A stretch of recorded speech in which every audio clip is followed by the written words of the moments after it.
Now you're recording, yep. And this guy is recording too. Okay, it's starting to get a little bit cold.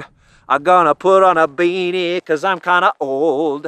And scene. You're very welcome for that, by the way, everybody. It is a major challenge to be prescriptive with art, right? Whenever I'm teaching workshops and I get questions like, is this the best focal length to use, or do I have the right shutter speed, or is my horizon at the right level? The answer is almost always, it depends. Because, unless I know exactly what you want to accomplish, I can't unequivocally say, well, you should do specifically this and point your camera at that specific rock at this exact focal length with this exact shutter speed. There are so many subjective elements to art and to photography that it's really hard to say this is the right answer and this is the wrong answer. However, I can say that there are 5 things that every single landscape photo needs to do in order to be successful. And if you don't do these 5 things, your photo isn't gonna work. So I'm gonna tell you what those are and how to accomplish them right now.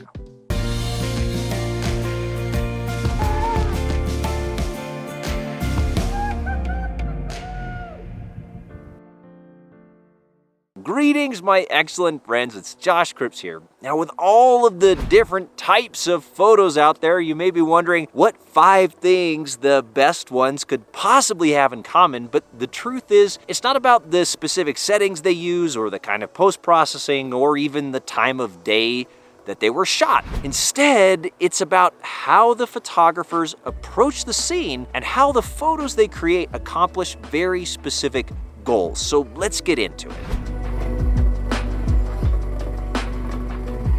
The best photos tell stories, and landscape photography is no different. Even if that story in a landscape photo is as simple as, well, I went to this place and it was really cool and beautiful, and the things in this photo show you why I think that. And as it implies, it can't be just any story of a place. It has to be your story of a place, not what somebody else thinks is cool or what you think you should compose based on the latest outdoor photographer article you read or what trends are popular on Instagram, extreme framing, but what you specifically notice about a place. I want to know what you see. This is the #1 goal your photo must accomplish. It needs to tell your story of a place at the moment that you are pressing the shutter. Okay, so how the crap do you do that? Well, it's by achieving those other 4 goals. Let's look at number 2.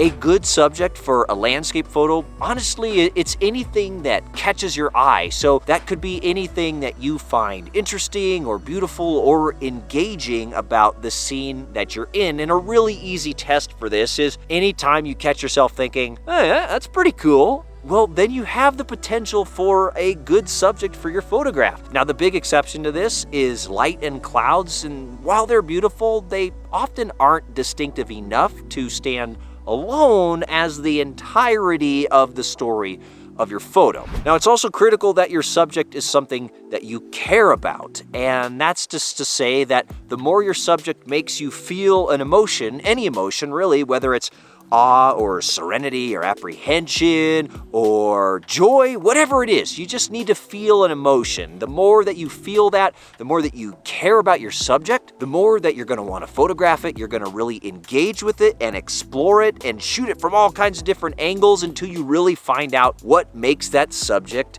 tick. And the more that you do that, the more it's going to draw your viewers in as well. So that's why it's important that you find something that you are interested in, something that you care about, something that makes you feel an emotion. Now, more than likely in any scene, there's gonna be a lot of interesting stuff that you're drawn to, of course. So what you need to do is just pick the most important 2 to 4 things, the actual physical things in the scene, and then try to exclude everything else, because a photo that contains everything that's in a scene in front of you, it says a lot without actually saying anything. Instead, you should strive to show your viewer what's most important to you in any given scene. Now, it's okay to shoot many different photos to help tell a complete story of a place, but each individual photo should show what's so special, what's most special to you about that particular moment, that particular scene. So that's what you need to accomplish with your subject. You want to convey to your viewer what's most important to you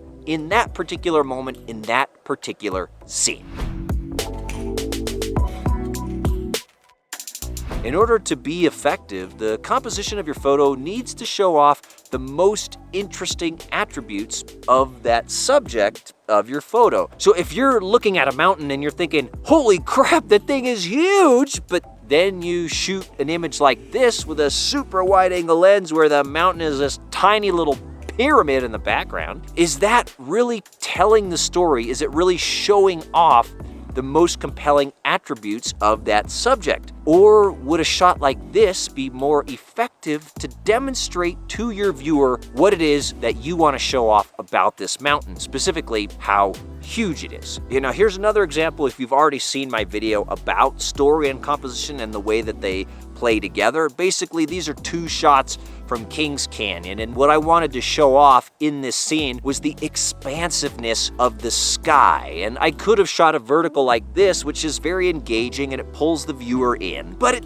it feels very closed off. It doesn't show that expansiveness of the scene, whereas the horizontal composition, which not only contains a broad swath of sky in the sky, but it also contains a broad swath of sky in the reflection. Basically, it's just giving you all this sky. It's giving you this sense of endlessness, how this views in this basin go on forever. So that's what I found interesting. That was the most compelling part of my subject, and that's what I'm using my composition to convey in this photograph. So use your composition to show off the most interesting parts of your subject. All right, number 4, artistic camera technique. And what I'm talking about here is basically your camera settings, the gear you use, and even things like timing, like when you press the shutter button. Now, most photographers, when they hear camera technique or good camera technique, they're thinking, okay, I gotta put my camera on a tripod and get a decent exposure. But good camera technique is about so much more than this, because the truth is, as an artist, what you are trying to achieve, what you're striving for, is to use your camera and your shooting technique in order to further show your viewer what's important about the scene that you're photographing. So here I was photographing from the top of a ridge line in Kings Canyon National Park, and I'd been hiking for quite some time under these fairly ominous skies, and they kept threatening to drop a ton of rain. In fact, I could see the lightning, I could hear the thunder happening just over the hill, essentially, and I felt like at any minute I'm gonna get smacked by this storm and it's gonna be really uncomfortable. So I had this kind of impending sense of doom and drama. And so as I was photographing this scene, that's exactly what I wanted to convey. Now, technically speaking, in terms of getting a good exposure, I could have shot the scene like this. And you can see the histogram here is really nicely, brightly exposed. It's good data, it's good blah, blah, blah, blah, blah. But does this tell that story? There's a plane flying over, and I'm also dancing cause my hands are cold. So I gotta get this video done and go home and get some tea. All right, that's probably good enough.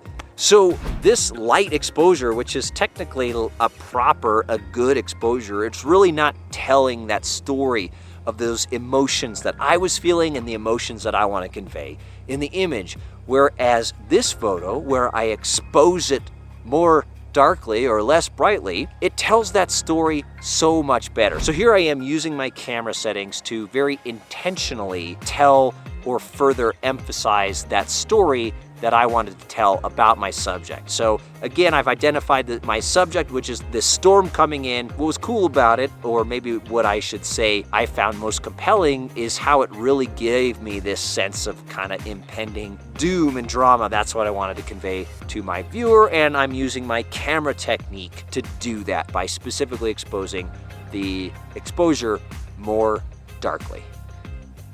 But it's not just about exposure or histograms or shutter speed and things like that. Camera technique can also be the way that you use your camera, like when you press the shutter button. So here I'm photographing Lake Wakatipu in New Zealand. This is right in the town of Queenstown, the Queenstown Gardens. It was a windy day. The wind was sweeping these waves up the lake, and they would come and they would crash on the shore here and send spray shooting up into the air. And I really loved that interplay, the energy of the water hitting the rocks, the excitement of it. It really helped give a sense of the energy of the wind and what it was like to actually be there in the moment. So what's critical about the creation of photos in a situation like that is when you press the shutter button, right? If I press the shutter button when the waves are still, you, the viewer, you're not gonna get a sense of what I was experiencing and the story that I want to tell in this photograph. Instead, I'm waiting for the biggest possible wave to hit the rock, and I'm trying to press my shutter at just the exact right moment to catch the maximum amount of splash and spray coming up into the air so that you really get a sense of what was happening. That wave hitting the rock, flying up, you're seeing that, you're feeling the energy of what it was actually like to be there in the moment. So there's another example of how you can use your camera technique to further emphasize and tell that story, show what's most interesting about your subject to your viewers. All right, let's get on to the last thing that you have to accomplish in order to have a successful landscape photograph, and that is use light. Don't let it use you. So yes, even the light in your photograph needs to serve a purpose. And the truth is, the craziest, most epic light, it's not always the best light, because just like composition and technique, the light in your photo, what it has to do is enhance the story that you're trying to tell. And so light is actually only good or bad to the extent that it helps you convey what you want to convey. And with landscape photography, sometimes, maybe even oftentimes, that story is really simple. It's as simple as saying something like, this was a really cool, unusual, beautiful place that I visited. And so if you shoot that kind of a location with some really cool, unusual, beautiful lights, well, that helps to tell that story. And in fact, that's a really common story in landscape photography, and that's fine, but it's not the only story, right? Because sometimes the story is what it felt like to stumble across a field of wildflowers in the high Sierra, and you want to share the joy and the happiness that you felt when you were walking through this landscape and the lupin was blooming in bright purple and the perfume was wafting in the wind, and you were just so overjoyed to be there. And if that's what you want to convey to your viewer, that's great. But say you decide to wait around until the afternoon thunderstorms pick up so you can get some of that really cool, dark, dramatic, moody light. Now, sure, yeah, you could do that, but let me ask you this, doesn't that completely miss the point of the story that you're trying to tell? In fact, maybe the best light for that particular story is right after sunrise, when there's not a single cloud in the sky, when the sky is completely clear, and that light blazing across the landscape creates these beautiful, saturated, uplifting colors. So even though that light isn't as dramatic, it doesn't have that thunderstorm intensity, isn't that better light for the story that you're trying to tell? So you always got to be asking yourself, when you're photographing under different lighting conditions, what better conveys the things that you are seeing and feeling and experiencing, and what you want your viewers to understand as well. Now, the title slide for this little section about light here said, don't let light use you, but really what I mean to say is don't let your expectations for light or your hopes for light use you. Fantasizing about getting a certain kind of light is gonna lead you down a dangerous path. Dangerous, I say! This is a path where you start to set up shots that just don't work, because the light that's present in the scene is telling a different story than the one that you're trying to tell with your camera. So take this scene from Death Valley, for example. Now, everybody wants the epic sunset shot over the dunes. I do too. I'm not immune to that. But if I go to this scene and I ask, what was I really drawn to in this particular scene, in this moment? It wasn't the big vista, and it wasn't even this nice diagonal line here in the sand dune. What happened is I let my expectations and my hopes lure me into setting up this shot in a kind of fingers crossed desperation that the sky would blow up at sunset. But that's exactly why this photo doesn't work, because I'm not present in this photo. Not me personally, but the things that I actually wanted to convey aren't in this photo, because what I was really drawn to here were the ripples and the ridges and the alternating light and shadow. That's where the real story was. That was the real interesting part for me. And that's what the light in this scene was also, that's the story it was trying to tell. And so when I turned my focus to just that, to really think about what was compelling in that moment, what I wanted my viewer to understand, and I let go of my expectations of what was supposed to happen at sunset, that's when I was able to create an actually successful photo. So there you have it, guys. Those are the 5 things that your landscape photos must accomplish, and regardless of the style, the kind of scene that you're shooting, or the light that you're shooting in, if you achieve those 5 goals, then I guarantee you're gonna be shooting some awesome, successful, personally expressive photos that you love, that are beautiful and wonderful and make your mom give you an A+ and slap it up on the refrigerator. Well, I hope you guys enjoyed this video, because I'm a big believer that learning the craft of landscape photography is gonna help you 100 times more than picking up the latest camera will. And I've actually got a free webinar where I talk more about my approach to photography and to craft. You can check the link down below. I'll link it up there in the corner as well. If you enjoyed this video, you're gonna really enjoy that free webinar as well, so definitely check it out. This is Josh Cripps signing off here from the Eastern Sierra Nevada. Until next time, have fun and happy shooting!